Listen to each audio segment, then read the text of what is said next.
नमस्कार मित्रांनो, स्वागत आहे तुमचं आपल्या शेतकरी इन्फोटेक या यूट्यूब चॅनलवर.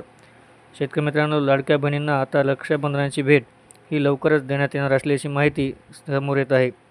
त्यामुळे आता लाडक्या बहिणीला रक्षाबंधनानिमित्त जुलै आणि ऑगस्ट महिन्याचा हप्ता असे मिळून 3,000 रुपये रक्षाबंधनाच्या दिवशी देण्यात येणार आहेत.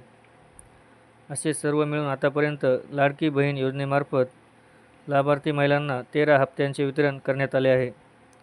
महिला व बालविकास मंत्री आदिती तटकरे यांनी याबद्दल सविस्तर माहिती दिली असून यामध्ये लाडक्या बहिणींना जुलै महिन्याचा 1,500 रुपयाचा हप्ता वितरित करण्यात येणार असल्याचे सांगितले आहे. तसेच काही सूत्रांच्या मते जुलै आणि ऑगस्ट मिळून 3,000 रुपये लाडक्या बहिणीच्या खात्यावर जमा करण्यात येणार आहेत.